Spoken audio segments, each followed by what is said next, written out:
Good afternoon, everyone, and welcome to Stock Market Today. It's Coram and Carson here with a breakdown of the action in today's session, where we saw some tame inflation data, but the opening pop quickly fizzled. Ed.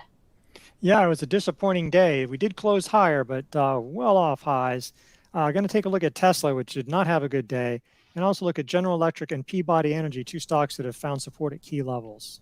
We'll take a look at those stocks, but first let's look at the major indexes. The NASDAQ up 1%, but like you said, closing well off of its highs. We also had the S&P 500 up about 0.7% today. The Dow up 0.3%. Also the Russell 2000 up 0.9% today. So right behind the NASDAQ in terms of gains for the day. But as you can see here, I mean, this is really painting a picture with where we close, some pretty clear resistance right at the December 1st high here for the NASDAQ, Ed. Yeah, all the major indexes briefly topped their December 1st highs and came off those levels. So that was, clear resistance area. It's nice that it's moving above the 50-day, 21-day line. I mean, if we go higher tomorrow, look, I mean, there's CPI inflation data. It was pretty good. It wasn't like one of these mixed reports where like, wow, we had a nice open. It was pretty good. We have the Fed meeting tomorrow, so there's that. But so that could be one reason. It could also people, I know that I'm a little gun shy without a lot of these one-day gains, and those one-day gains have generally stuck, but then they reverse lower over the next several days. So people may not have wanted to be too excited, especially heading into the Fed. Do I really want to get right at the peak and then have us fall 4% over the next several days? I don't know all the reasons. S&P got above its 200-day line, got above its December 1 high. Came down quite a bit, so closed below that.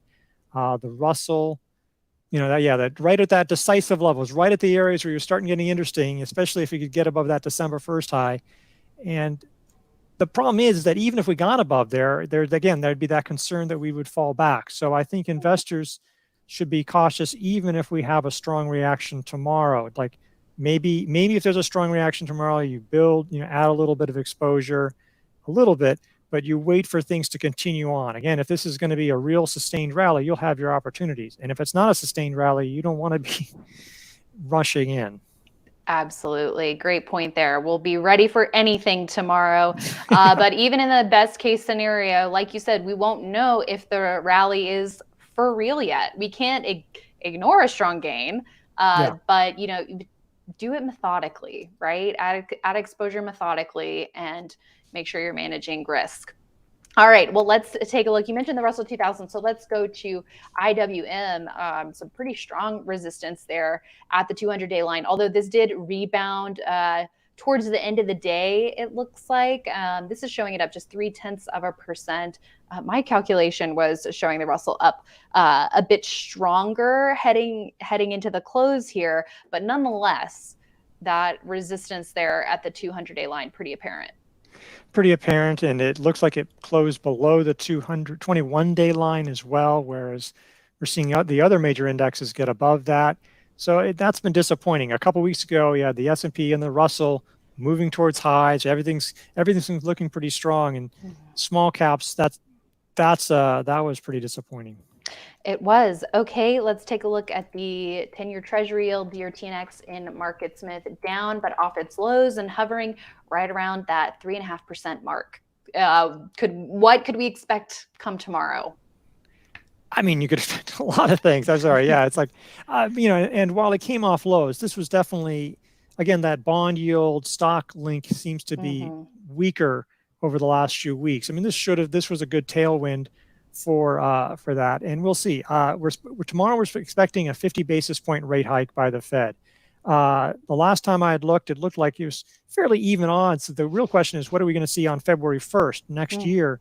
Now there's starting to be a lot of good chance of a 25 basis point hike. Like maybe we're near the end. Obviously, there's a lot of data between then and now, but we'll get not only the Fed announcement, we'll get some economic projections, we'll get some rate hike projections, and we'll get Fed Chief Powell, and those comments, all those things together get some idea of, well, where is Fed policy going after this? If there's a sense that rate hikes are, getting closer to the end than maybe we thought a couple of weeks ago, that would be really bullish for stocks, bullish, because, there's a lot of concerns about recession, but you can see a lot of things moving in flux. Again, we saw a positive reaction to in other inflation data, jobs data, and Powell, and then we came back the next week and go, wait a second, shouldn't we be selling off on this news? And Right. so it's, again, even if we get positive reaction to news tomorrow, it's almost like you just have to watch your back, as it were.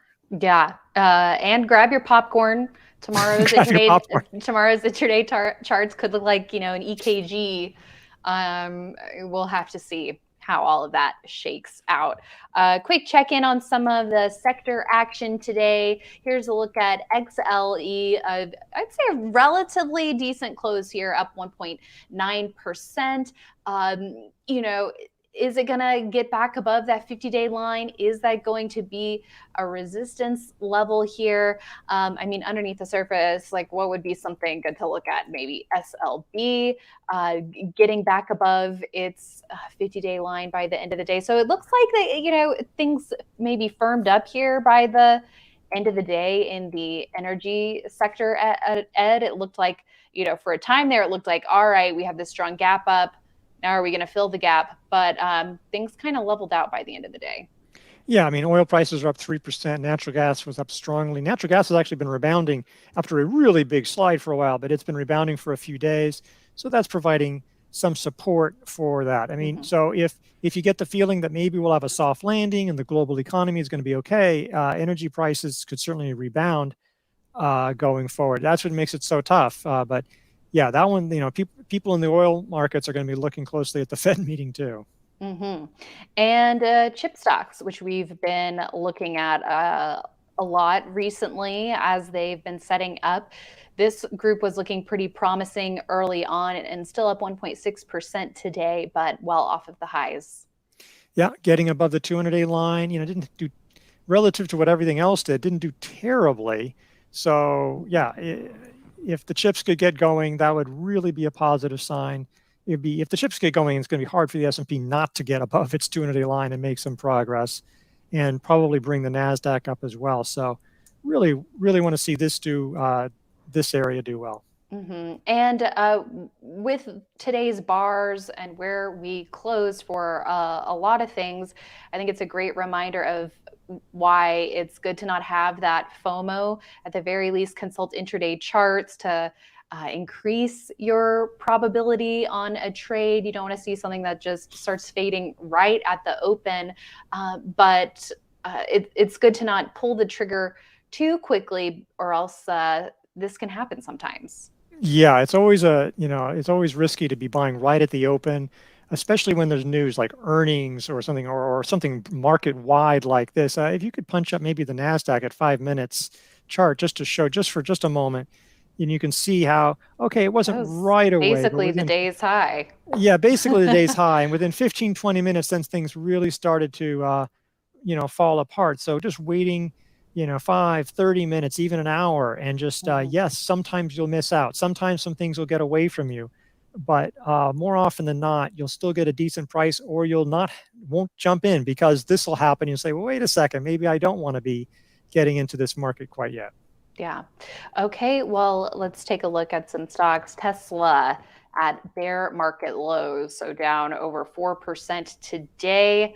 Here it is on a weekly chart, now trading around 160 levels, split adjusted, that it hasn't seen since over 2 years in November 2020, Ed. So, and this was a proper buy point, right? So maybe there were some growth investors getting into the stock at this point, and it has now round tripped all of those huge gains.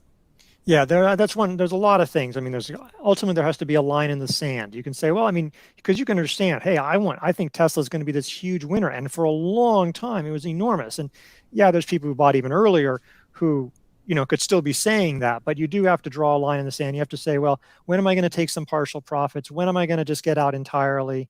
It does depend. Again, if you were bought in November 2020, hopefully you got out at this point, as opposed to play earlier on. So, but there's just a lot of things going on. You don't know when this is going to bounce back. A lot of leaders are selling off. This one was heavy volume. I think it was the heaviest volume in a year today. There wasn't really a whole lot of news. Yeah, there was some China EV registration data, but nothing crazy. Elon Musk during the day did seem to acknowledge demand concerns, talk about macroeconomic issues, out there. But the stock had already hit lows of the day by that point. So it just seems like, look, this isn't a downtrend. Whether it'll keep falling or find support, it needs a lot of repair work. This one it probably needs months, and it might be longer before this sets up again. That's just sort of the nature. Like if as Scott St. Clair has said a number of times, if you covered up the ticker and you looked at this, would you even spend a moment on it? And you wouldn't. Now, if you want, you can draw an alert line somewhere, like a 200, or the 200-day line or something, just so you can pay attention to it. Right. But there's not really a reason right now to be to really be active on this one. Unless it's on the short side, maybe. Unless it's on the short side. And I wouldn't say this is a good time. You'd want it to rebound up to some level, like especially if it got up to the 10-week line or all the way up to the 40-week or 200-day line. That would be something else then maybe, but yeah, not now. I think this is one you just sort of, this is the popcorn stock. You watch it for entertainment, but not for investing right now. Mm-hmm.